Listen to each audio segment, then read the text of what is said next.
Allies or Enemies by Peachiibunnii, Chapter 15.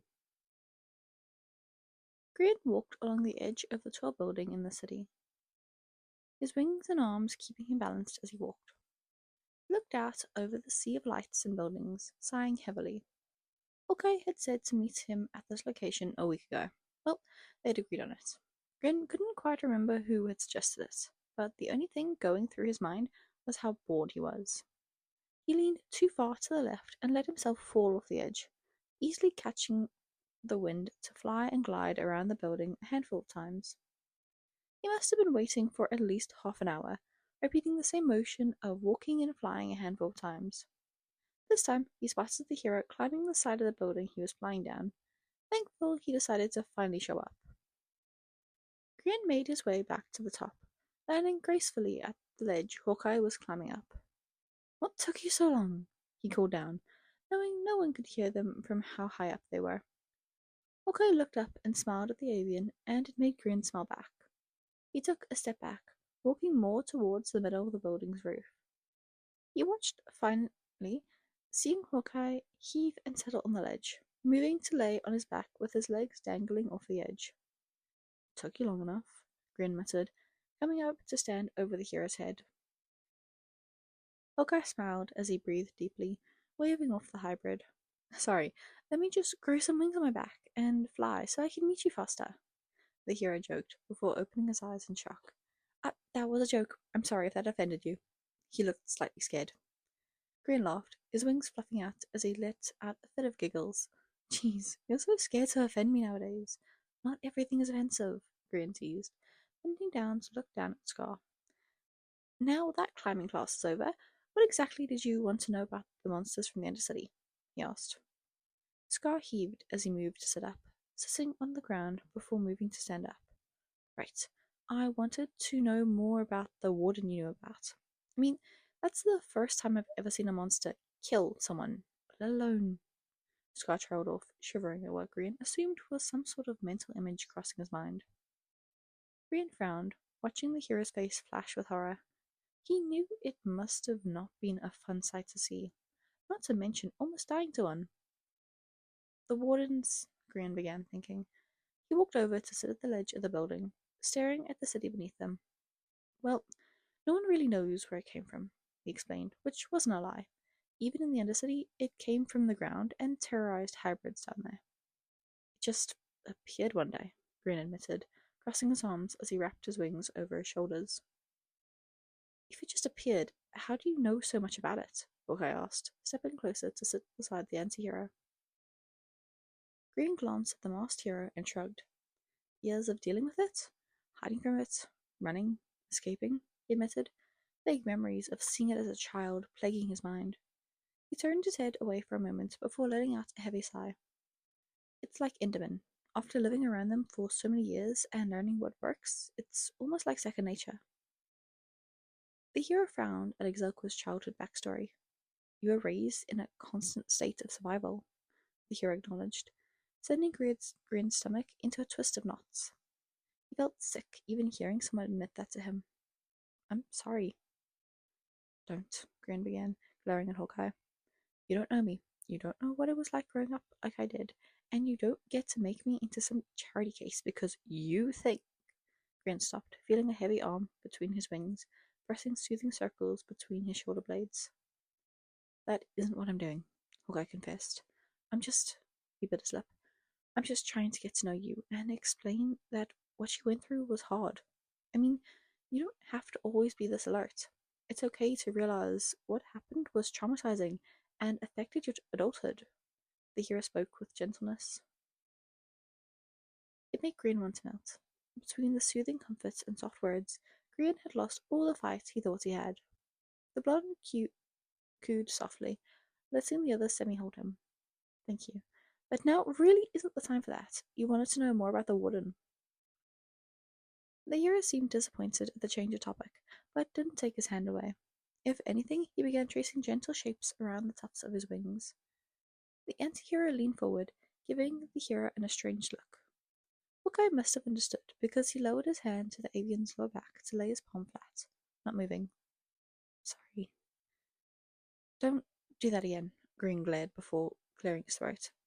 The warden, though. I don't really know why it's coming to the surface. I mean, unless everyone in the Undercity has become so good at avoiding it and hiding, it's resorted to humans as a source of food. About that, Hawkeye mumbled awkwardly. What, how does it eat people? And also, why? I mean, I don't know.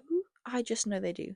They kill things and turn it into, like, fungus? It's called skulk in the Undercity. When something dies near the skulk, it spreads and turns the dead into skulk.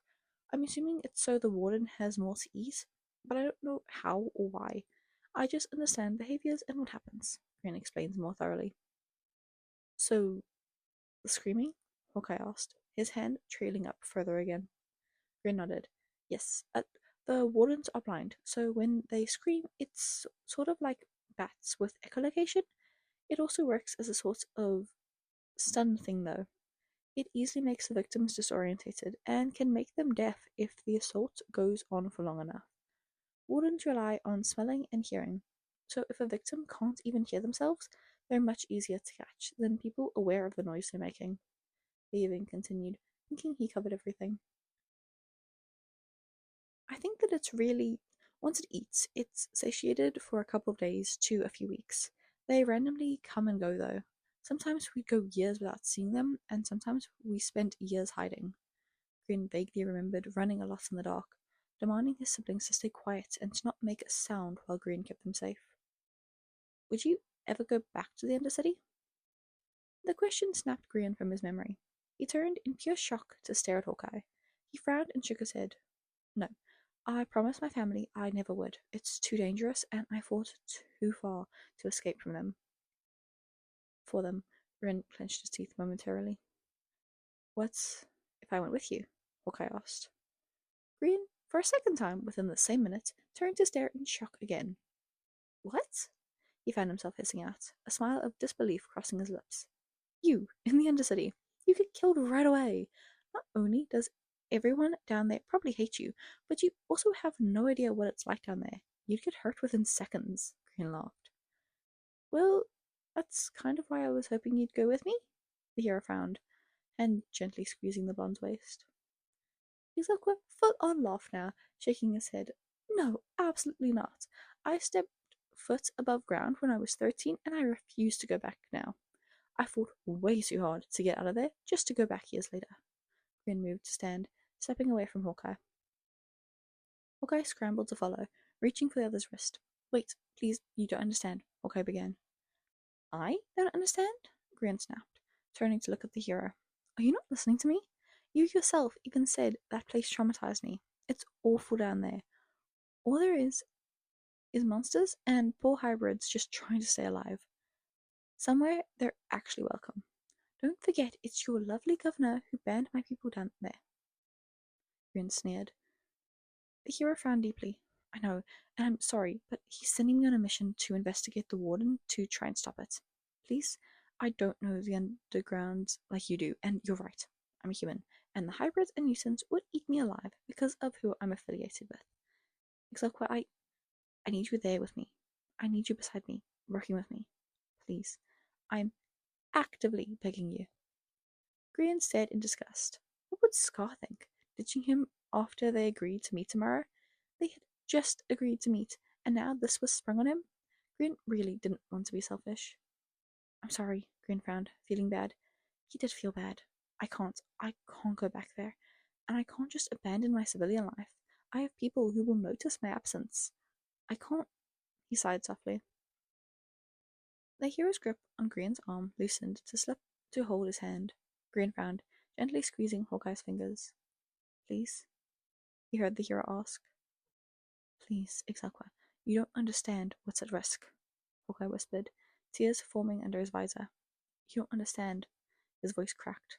Grian's heart broke. He could only assume what sick and twisted shit the governor was forcing Hawkeye to undergo. I'm sorry, my answer is still no, Grian whispered, looking at their hands momentarily before seeing Hawkeye press something shiny to his wrist.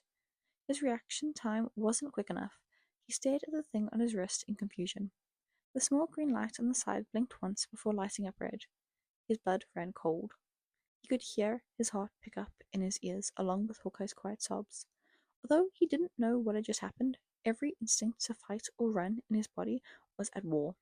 There was panic running through his veins as he slowly looked up to meet the crying hero's tinted eyes tinted with his visor. What did you do? Grian asked. I'm sorry, Hawkeye sobbed again, not letting go of Grian's arm or the device. I had to. I'm sorry. The hero was met with a sharp punch to the face. His knuckles met the hero's face with a loud crack, easily sending him fumbling back to let go of the avian. Grian watched the hero crouch, holding his nose between sobs and choked off moans of pain. Grian saw blood leaking from the hero's nose, as well as tears running down his cheeks. Grian redirected his attention to the bracelet, examining it with distress. He reached to gently pull at it, trying to get it off. He whined, his wings raising and flapping in distress as he wrestled to fight the device off of him. He didn't know what it did, but he knew it wasn't good. From Hawkeye's reaction and begging alone, he knew whatever was on him was meant to do harm. He did the only thing he could think to do. Pull at it, bite at it, banging it into the fire escape on the side of the building. He flung his wrist at the metal bars over and over, attempting to make any progress.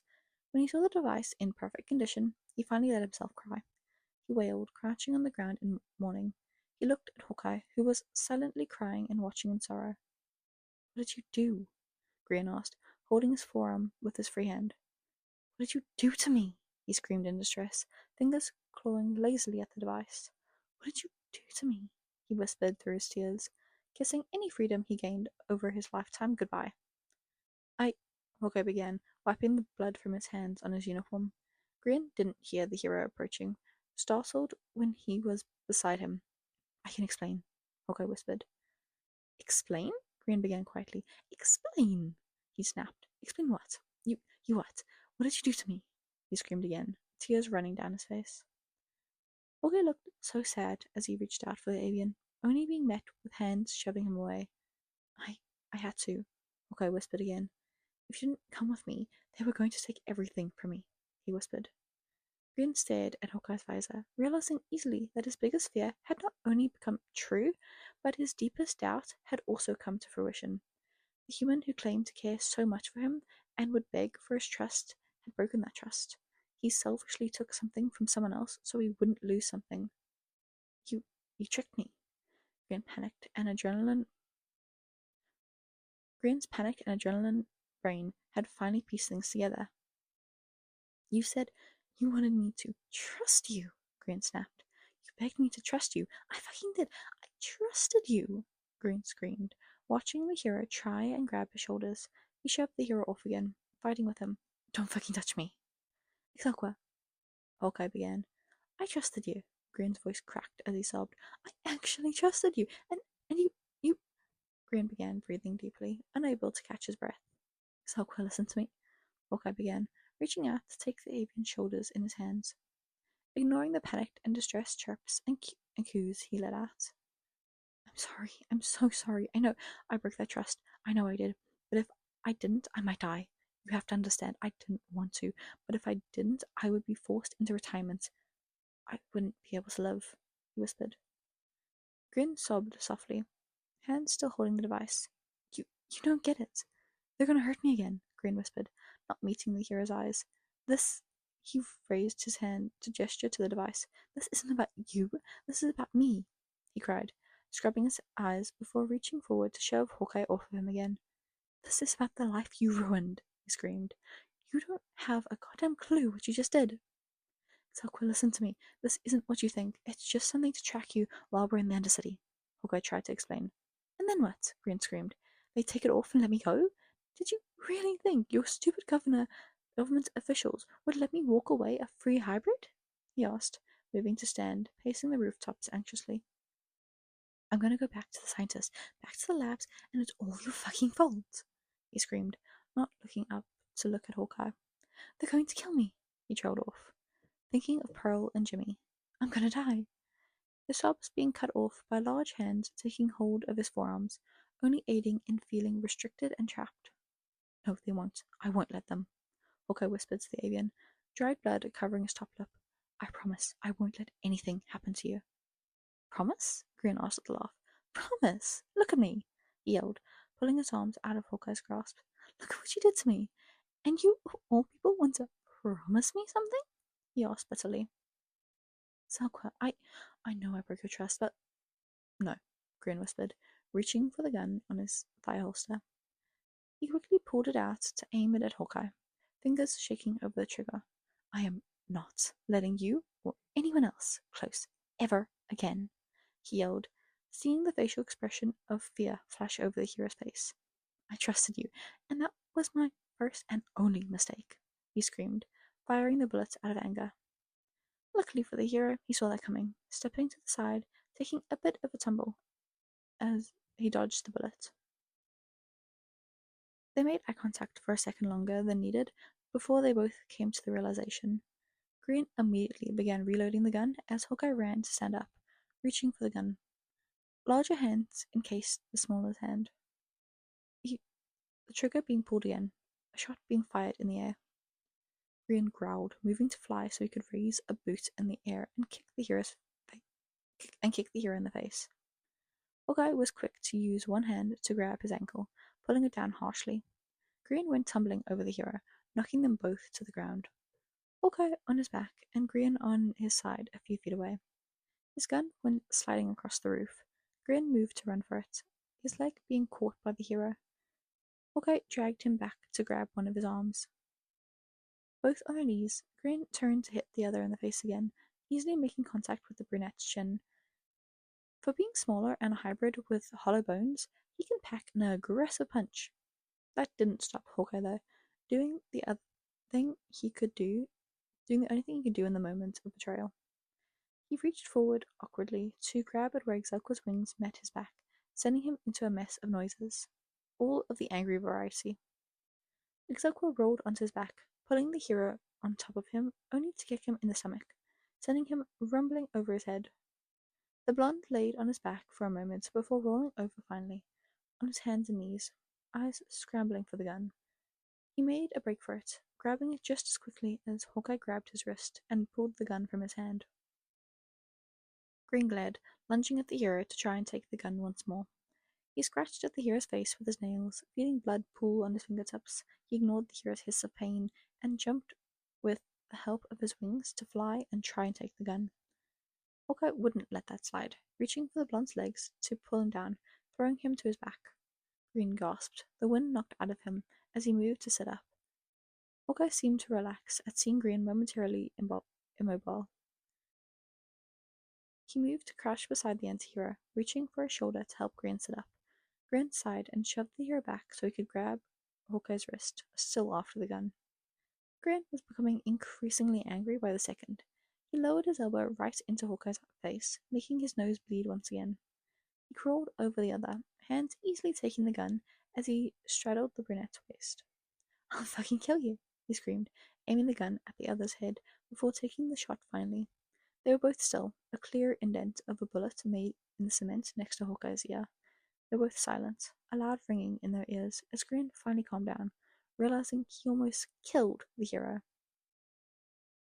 Hawkeye was trembling, hands beside his head, but safe from any real danger.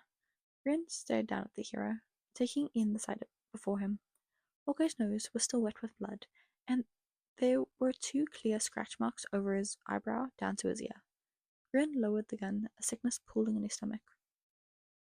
Why? He finally whispered, letting his hands fall limp on Hawkeye's chest, the gun sliding to the roof.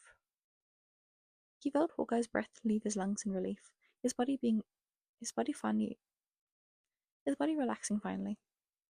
Why did you betray me? Grin whispered, tears pooling in his eyes again. Why couldn't you just be a hero? He asked. Hawkeye remained silent, moving to sit up on his elbow. Always, he swallowed, reaching up to wipe the remaining blood off his face with his forearm. He sniffed and reached up to sit up, keeping the blonde in his lap. He slowly pulled him closer, hushing him before pressing a gentle hand to the space between his wings. Graham cried harder, angry in the fact he found comfort in his enemy's touch. He leaned into the touch, letting the traitor soothe his wounds. Why couldn't you just be good? Green whispered, tucking his head under the hero's chin. Hawkeye buried his face into his victim's Here, I thought I was doing good, but no matter what choice I choose, I have to put what I care about most in front of anything else. Hawkeye gently rubbed the avian's shoulder blades to calm him down. Scar closed his eyes, images of Grin's soft smile flooding his mind. He had to protect what meant most to him, even if it meant hurting good people. Okay. Oh gods. Oh, okay. Yeah. Noted. That was so sad. Like, no. I thought this was a silly, goofy story. What happened to the silly goofiness? Oh god. Jeez. This is so good though. This is such a good story. Jeez. Well, I hope you guys enjoyed that. I am left flabbergasted, speechless, hurt. My brain just like processing the entire chapter. That was fun. That was fun to act out because I was like actually going into it. God, these characters are gonna kill me, and they're probably gonna kill each other. Let's be honest. Anyway, I'll see you in the next chapter. Hope you enjoyed. Tell me what you thought in the comments, and I will see you. Oh, I need to. I'll see you in the next one. Bye.